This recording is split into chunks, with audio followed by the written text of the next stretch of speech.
Are you looking for inspiration on a daily basis? Well, check out Deal to Heal Teas. With our inspirational teas, you're sure to find something that will inspire you.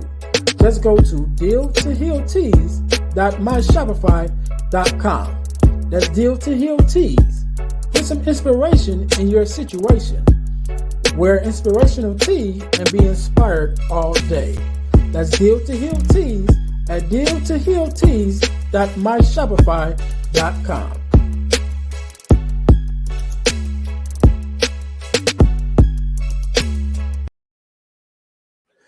Hey guys, this is Earnest James, host of the Deal to Heal with E. James podcast, and I got a question to ask you.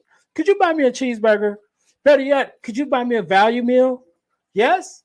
Well, guess what? I don't need a value meal. However, for the cost of a value meal, you can support this podcast to keep us on the air. Just go to Patreon/Deal to Heal podcast and choose any one of the 3 tiers that's available. And if you just want to make a one-time donation, go to Cash App and make a donation to $eJames, the number 418. Make a one-time donation to the Cash App, or again, go to Patreon to support this podcast and keep us on the air. Thanks in advance. Be blessed.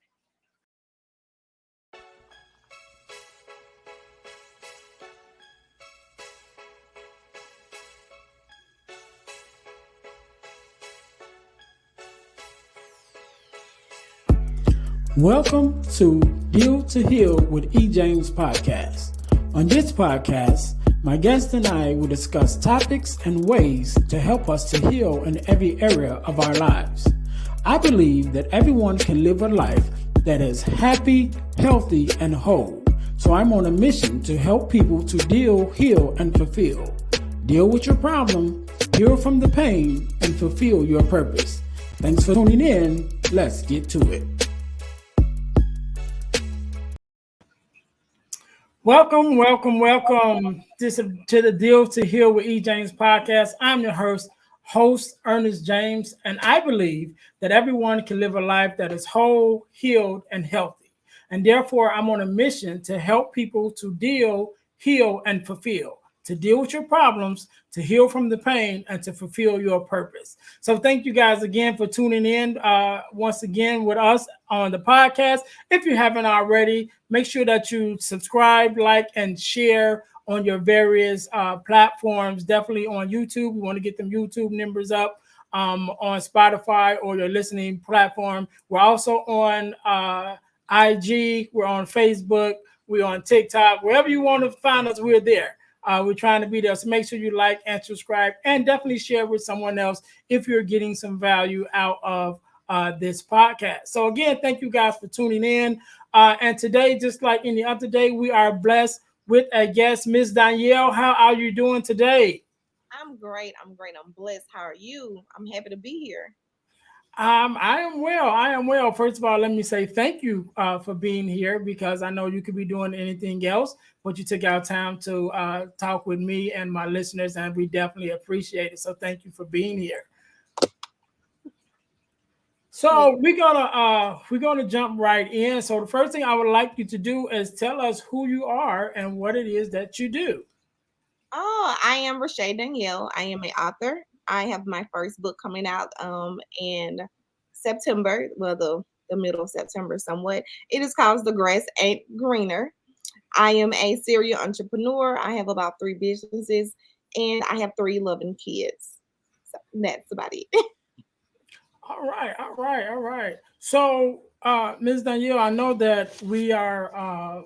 I came across you on. I came across your book, the title of your book, and I think it was like a clip or something on Facebook, which brought us here, which is the reason why you're here, talking about your story. So, if you can just give us a little bit of a background or introduction of your story, so that we get an idea of what the book is about and just who you are, as a person.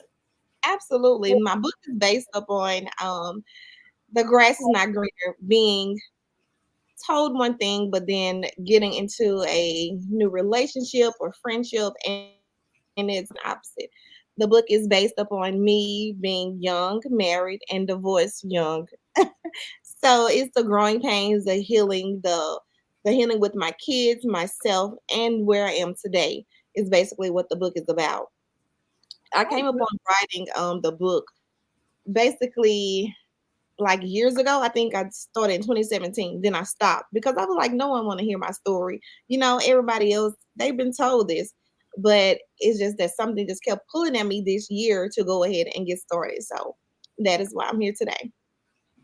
All right, all right. So basically, the book is kind of your journey into your marriage, and you being young and things of that nature. So the first question I want to ask you, um, is what was your family dynamic growing up, in your household?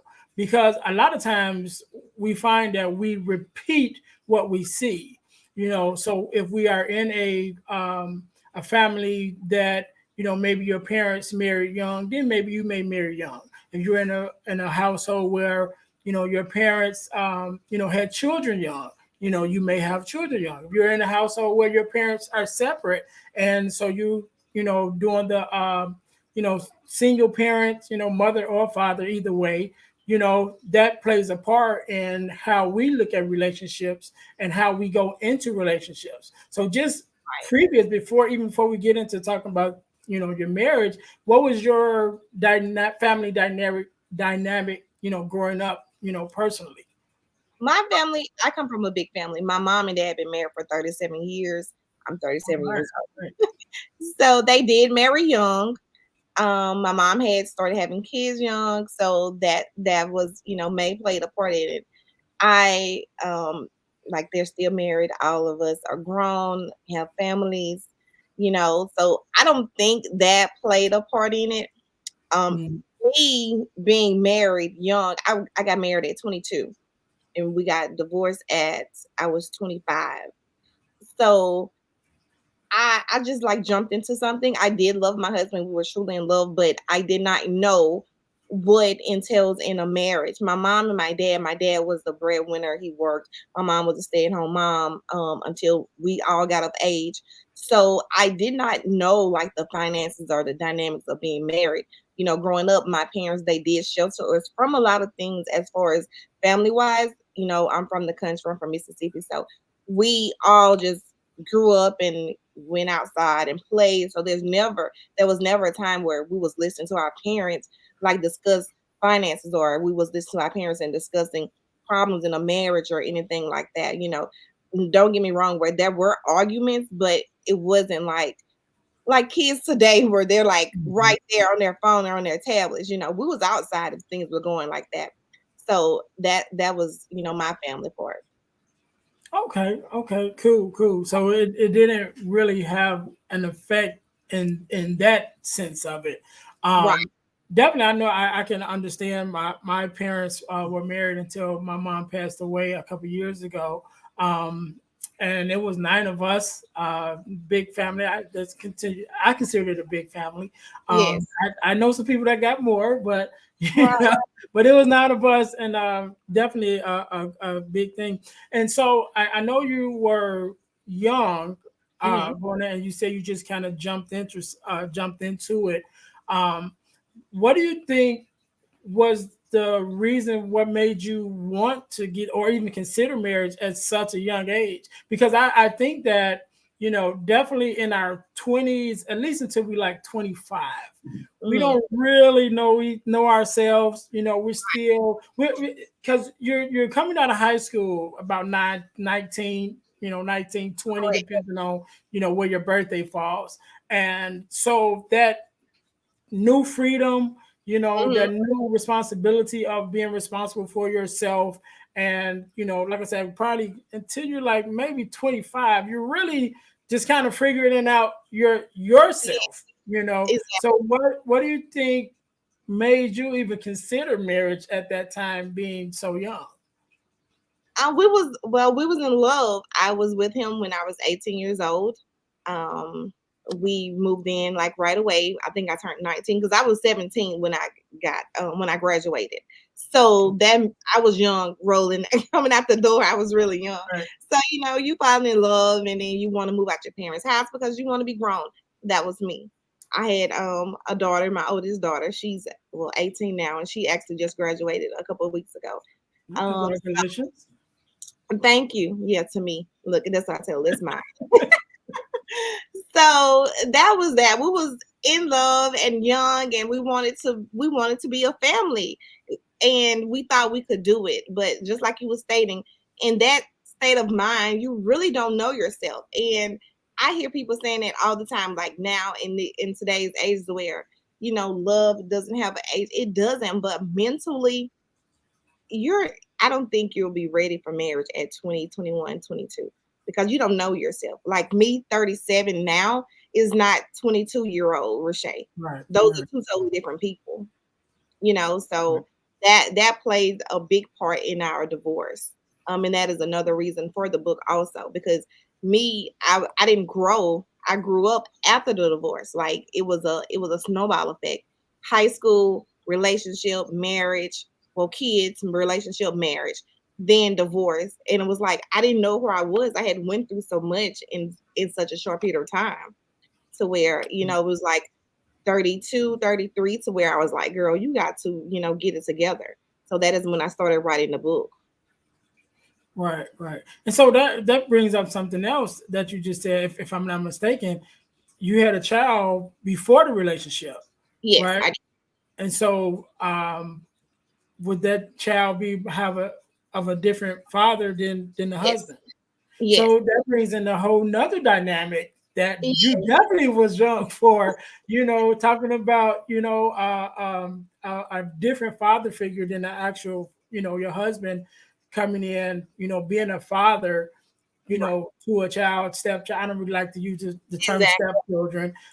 I myself have four stepsons, if you want to say it that way. One right, biological child, which is my daughter, who also just graduated a year or so ago. She made 19 this year. So, yes, still tell congratulations, her, thank yeah, you, thank you. So that's a whole nother dynamic, and it that you're coming in. And definitely at that age, 20, what you said, 21 coming in as a just from my experience. Because yes, when I came into my stepson's lives, I think I was 36 at the time. oh well, So, and then it was a process at that age with my maturity level at 36. So I can right. imagine trying to negotiate that and work you guys way through that at such a young age. Yes, but just I was so blessed. Like my ex-husband, we're still really close. For her graduation, it was her dad, her biological dad, her stepdad, and my fiance now was all there. They all play a big part of her life right now. And he actually, my ex-husband was with her when she was like 1 years old. So he grew up as her dad. That was her dad. Mhm. Her dad didn't live in this state anymore. So she was totally hooked on him. That was his first child, was her. And he still says, today through graduation that, he didn't birth her. That's not her blood, but that she is, her daughter. So I was blessed of that. Like they went through all the changes together as far as Mhm. getting to know each other. She was a baby, so that's who she called dad at the time, and she still calls him dad. So I totally understand that part of growing up. And now it's a lot of step parents out there where, even a child could be 1 or 5. The the dynamics of the step parent era is like so hard right now. I could not imagine going through that in the early stages or in older kids of right now. So that I was just completely blessed. We have my ex-husband, we have one child together, also biologically, and that's my son. He's 13 years old right now. So I, I I'm completely blessed on that end. Definitely, definitely, and I'm glad you mentioned that because I that was another thing that I was going to bring up because is not often heard of, and definitely with my story myself, it I was came into the same situation as far as, the relationship with my daughter was 7 when I remarried. I divorced from her mom and then remarried. My wife at the time had 4 sons, and then I Mhm. had my daughter. So that was a whole, thing for all of us to come into Exactly. that. And later we divorced. But what I like what you said, because which is our situation now. We're such good friends. Right. Me and the mom, and my daughter still calls her mom. My Mhm. daughter still, probably calls her more than she calls me. You know what I It's, mean? And I appreciate that, and I definitely let her know. And I've said on the podcast a lots of times that yes. I'm very appreciative of their relationship, Mhm. because there's some conversations that my daughter won't have with me, Exactly. just because she's daddy's little girl, so there are some things she's not even going to talk to me about, but she Right. will call her stepmom, and they will have those conversations because of the relationship that they have.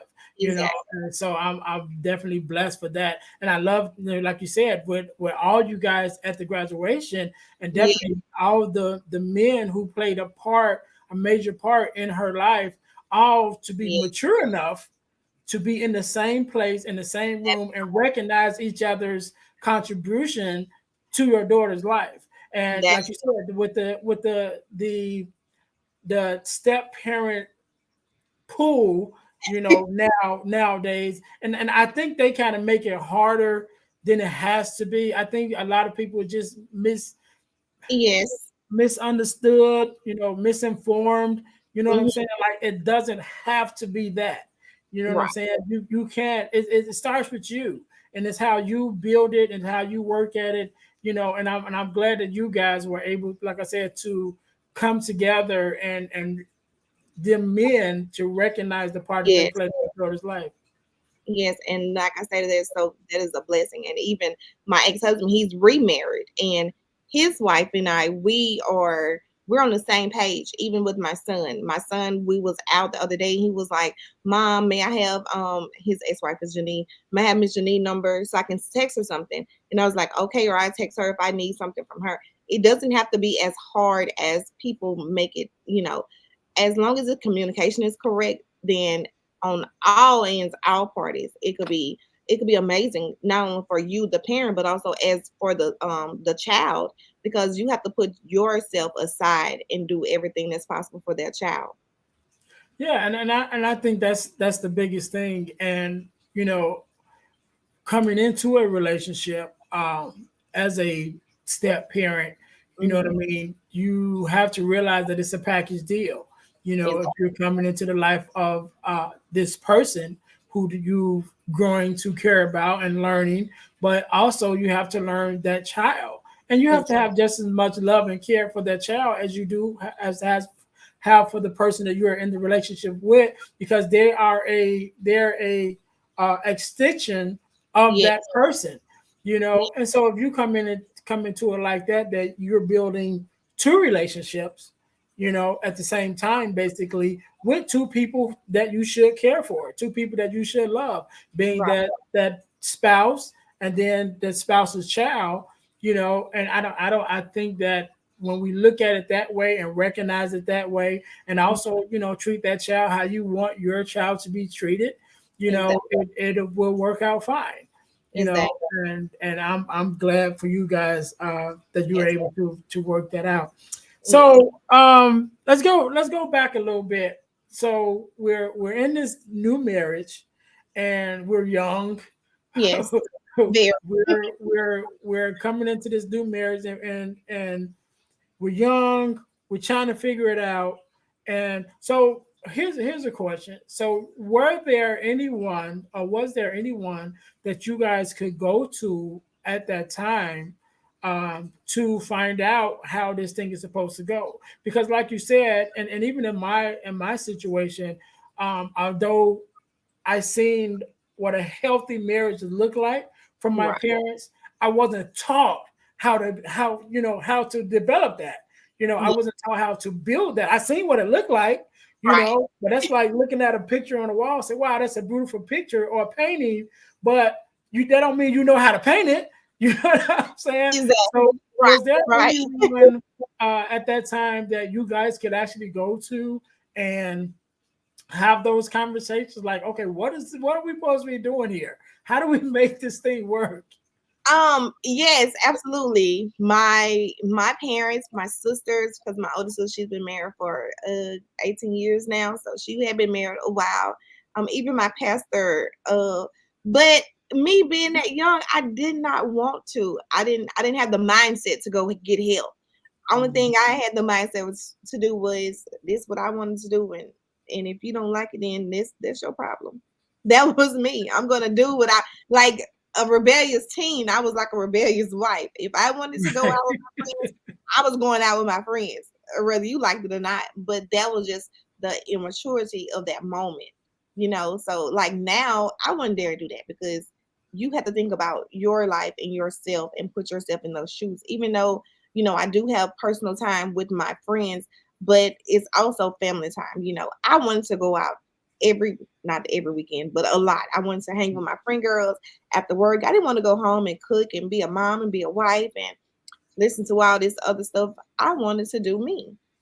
So yes, we had people we can go talk to and listen to, but I just didn't want to. I didn't want to do it.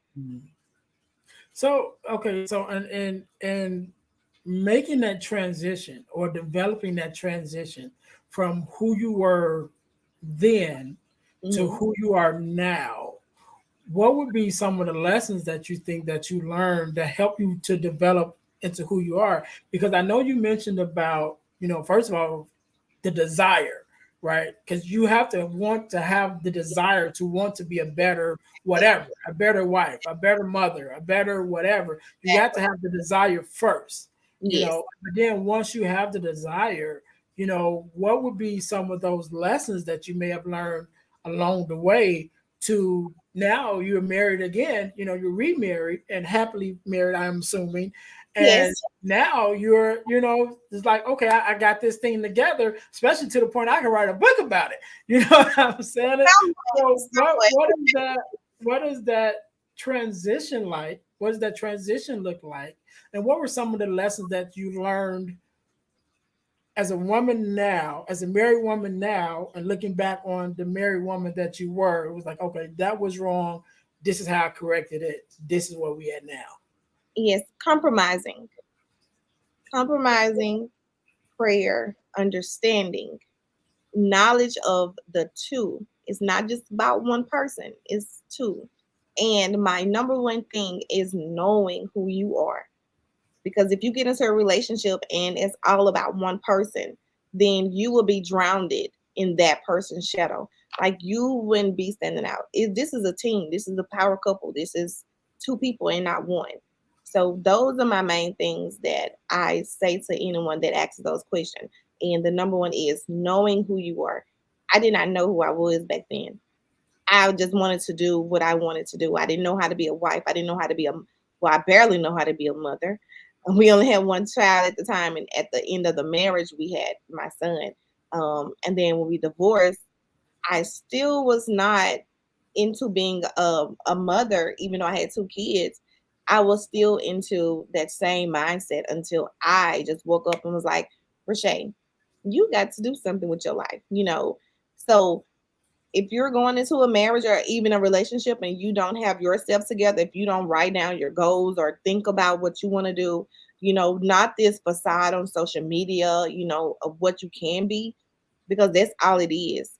That social media, puts up. But if you don't know who you are and who you want to be, then it's not going to work. Nothing is going to work. Jobs, relationship, being an entrepreneur, nothing is going to work. Yeah, and I think that plays a very huge part of it. So I want to dive into that a little bit more, if you don't mind. That knowing, becoming, understanding who you are. You Hmm. know, and again, we talked about, first of all, it takes the desire to want to change. So, what was the thing that gave you that desire? I mean, I know you said one day you just woke up with, but I'm sure it was a process of things before that day. You know what I'm saying? So, what do you think probably was the main thing that made you just, wake up that day and be like, you know what? this ain't working. You know what I mean? It's like this is not even who I want to be. You know Exactly. what I mean? Me, being a black woman, I really kind of went through a depression stage after the divorce and after the kids. It was like years after. I think it kind of snowballed to an effect. And I was just, I used to write. Well, I still write because I have like thousands of notebooks and I write down a lot of things. And something just, and it really did just like snapped and was like, you have to get up from here.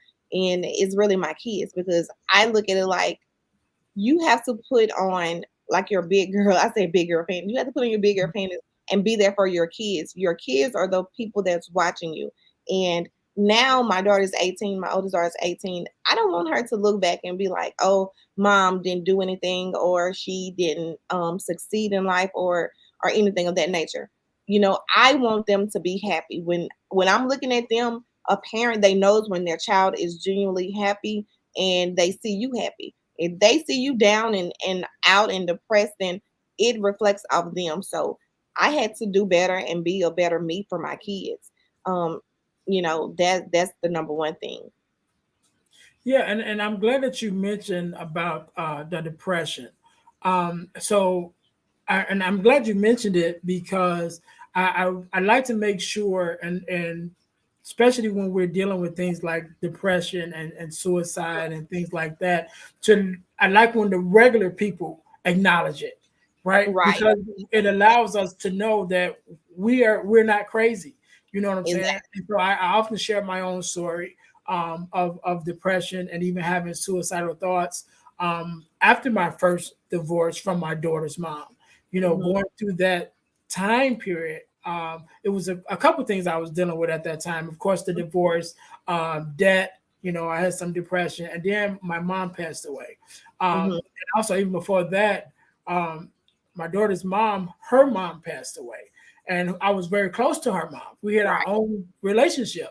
You know, she was my mother-in-law, but we had our own relationship and we were real close. So when she passed away, that already affected me. And Hmm. then going through the divorce and then going, the debt and things that go Yeah. along with divorce. And then my mom also passing away. So that left me in a big depression state and which I also contemplated suicide at that time because I was just under so much pressure.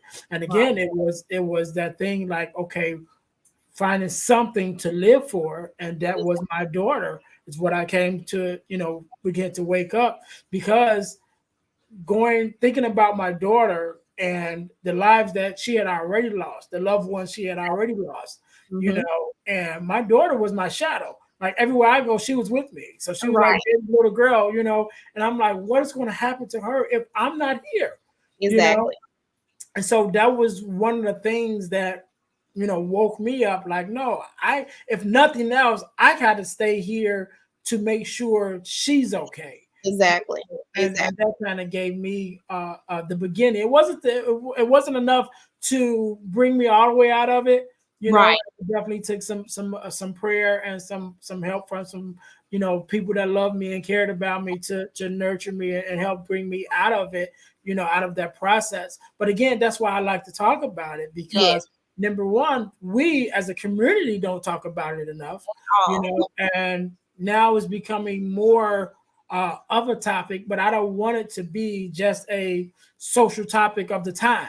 Right. Where it's a phase like, oh, everybody talk about mental health now, and everybody talk about depression and whatever, and then they go away, and then now we have another generation, especially the generation that's coming after us, because our children are dealing with depression and stuff on a Yes. whole nother level than Complete. we've had to deal with it. Yes. And so I like to make sure that I talk openly about my experience with it, and Yes. I definitely like when my guests talk about it a little bit. I am completely with you. Even as you stating with the generation now, I always ask them, are they okay?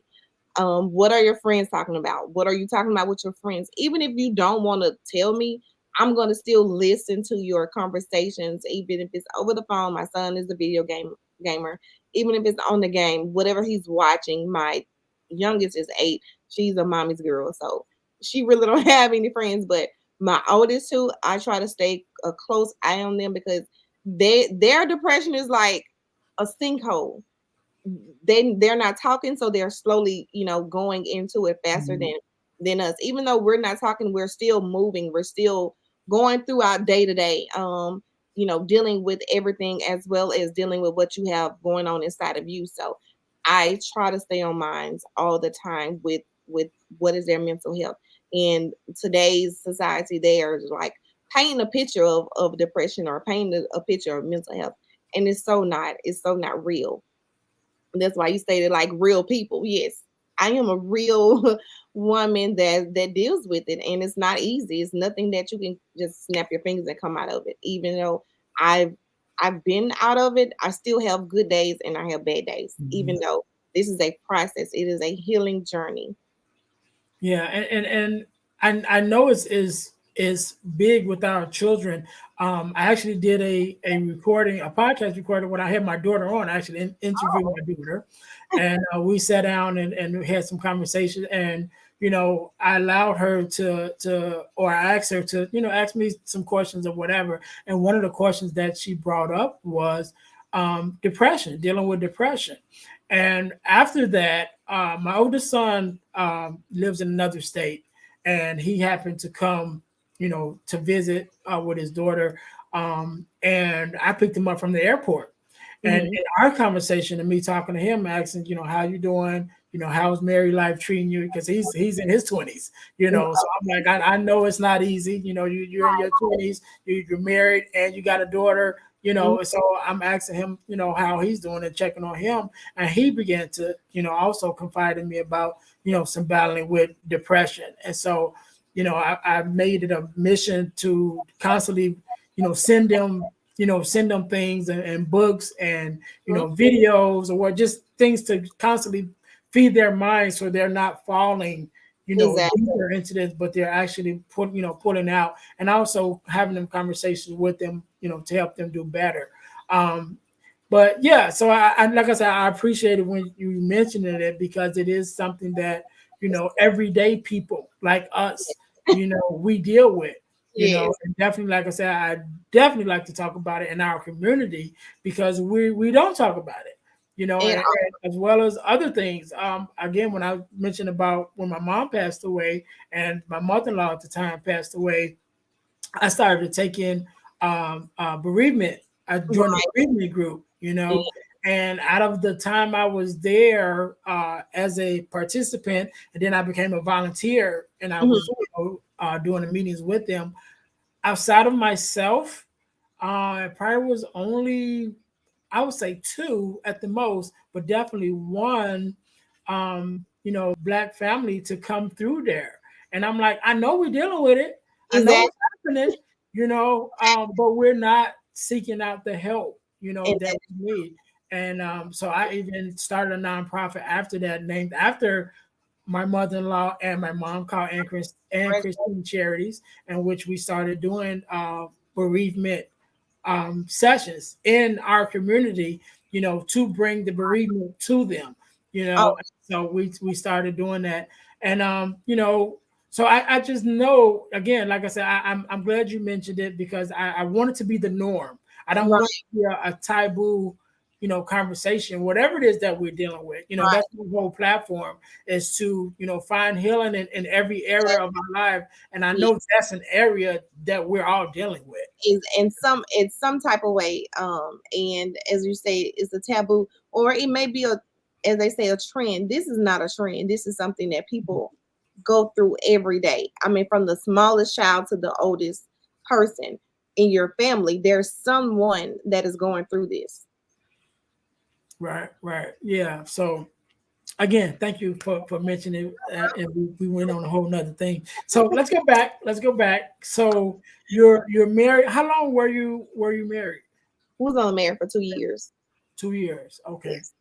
Okay. So you're only married for 2 years. So I'm sure even though uh it was only 2 years, and I know during that period, no, I think you said your awakening, should I say, didn't come to after the marriage. Yes. Right. Yes. So what was his mindset during this time period?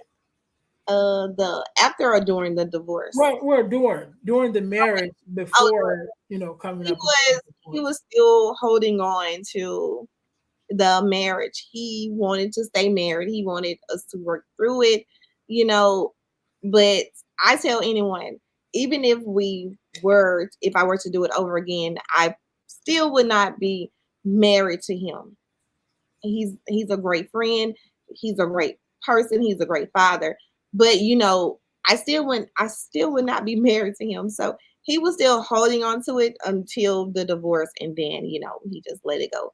But yeah, we would not still be married. Some people are just not meant to be. We went through a relationship, like I said, I was 18. Then after that, 24, 25, we got divorced. We had a great, I said we had a great go at it, but it just didn't work. Yeah, yeah, and I know a lot of it have to do with, again, the mature level and Yeah. And he's getting older to than me, that point. older than me also. So Okay, so he uh, probably was already there he mentally, was, long time before you even came along. So he been ready, right? yes, he was older than me, so he been through that. He went through the club Mhm. part, he went through the party and hang with the homeboys. He did Right. all that. So he was ready. He was in the settle down mood, and I was just getting started. So Okay. Right. All right. Right. Yeah. Well, I can understand that because I remember years ago when I got out of high school. I always was years ahead of my circle. Right. So I'm right, already my mind was already there. Again, I had my mom and my dad. I had that picture already painted that I grew up with. right. So my mind was already there. Like, okay, that's what I want. Hmm. Even at a young age. So um, I was dating a young lady after I graduated. I was out of high school. She was still in like her last year of high school, and we dated for a few years. And even coming out of that, we talked about marriage, and she wanted to get married right away. But again, I knew that phase.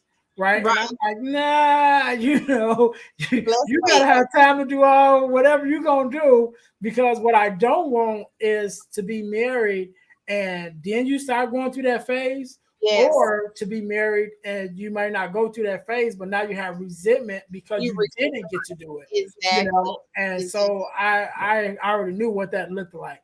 Exactly. I was like, nah, we can't do it. We gotta, take some time, and everything. And we, of course, we didn't end up getting married. Still good friends today, but Right.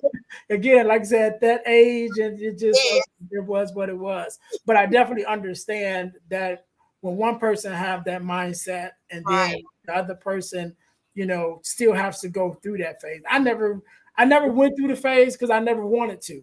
Right. It didn't interest me because I already had this picture of family and everything that I had in my mind, and that's what I wanted. So all the rest of that was like, it wasn't a big deal to me. So I didn't necessarily have that in my relationships, going forward. But I definitely understand it Exactly. in the person on the other side of it. Yes. So before we get out of here, before we wrap it up, I want to talk a little bit more about your book and what would be, um, if you could give me, let's just say two. Let's just say two lessons that that there's a young girl that picks up your book and she started reading it, or even matter of fact, let's take it back as you now talking to your younger self. You know what I'm saying? Saying, okay, listen, before you do this, Hmm. here's two things. Give me two. Give us two things that your younger self, if you gave your younger self your book, that you at that age could take away from and be able to get to or begin to that process of becoming the woman that you are now, from that young teenager that you were then. Okay. So number one would absolutely have to be plan your life out. Mhm. If it's just a short time goal, a long 3, 5 years, plan your life out. It may not work, but you can always put things on paper and go back to it. I know people have notes in their phone. Nothing is like putting things on paper. Right. When you write things down, to me it tends to already like go in the atmosphere. When you put it in your phone, it doesn't feel the same. Um, Mm-hmm. so that is number one, plan your life out. Number two, be in a relationship for yourself. Be and I say be in a relationship for yourself is because sometimes you get in a relationship for the other person. You know, you love that person, you want to be with them, but it's still something about them that, you know, you just can't put your finger on it. Like, this is not going to work. Like, this is not going to work. But you're still in it because you see that person loves you and they want to be with you. No, no, ma'am, no, sir. Be in that relationship for yourself. If you feel like this is the way you want to go, this is the love of your life, this is the everything, then go ahead. But if it's just that one thing that you know you can't shake, then write it down, question it, you know, seek and find and see if you can work it out. But if you cannot, then just end it. You don't want to keep dragging on a relationship for years and years and years and it's not going to work. That's wasted time. So just be in a relationship for yourself. And then once you know you for yourself, then that'll make a better relationship. All right, all right. Couldn't have said it no better, Miss Danielle. Thank Thank you so much for being on. Thank you so much for being the guest. I'm going to let you have the last word. Tell our listeners, first of all, tell us where or when we can get this book, right? And then let us know where we can find you at to follow you, your social media handles and things like that. And if you have anything else going on, let us know where we can support it. Yes, you can get the book September. It comes out. It will be in my on my website. It'll be on Amazon also because that's where I'm going to publish it through Amazon because it is so much better. My social media handles is all under my link tree, so you can go www.linktree/ReshaeDanielle. All my social media handles there, my website where you can get the book and some of my merchants as well as what I have upcoming. I do have, let me see. I had a magazine cover come out today, and I am so happy about that. You, my mama, let me find it. Look, okay, it is. I'm gonna have to put in my link tree, so just go to my link tree and get that. Definitely, But definitely. I did have a magazine article come out today regarding my book and the lifestyle that I've lived. So I am so happy, and I thank you so much for having me on today. I really appreciate it. No problem, no problem. Thank you for being a guest. Thank you for being here. What is the magazine Um, that you're on?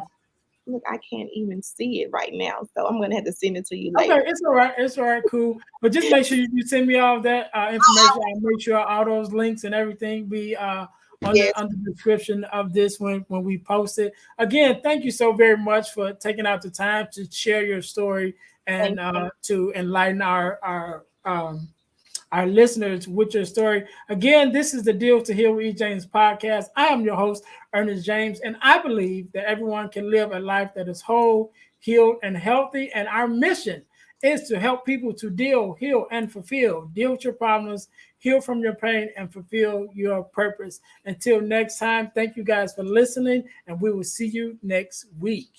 Thank Goodbye. you. Bye bye. Hey guys, I know you're enjoying the podcast. However, don't forget to join our text line at 866 326 0730. That's 866 326 0730 in order to receive text messages with new events and things that is going on and new episodes as they release. All right, see you in a minute. Thanks for listening to the Deal to Heal with E. James podcast. Remember to listen, like, subscribe, and share. This episode has been brought to you by Deal to Heal Teas. Put some inspiration in your situation. Wear an inspirational tea and be inspired all day. Let's go to dealtohealteas.myshopify.com. Remember, our mission is to help you to deal, heal, and fulfill. Deal with your problem, heal from the pain, and fulfill your purpose. Thanks for listening.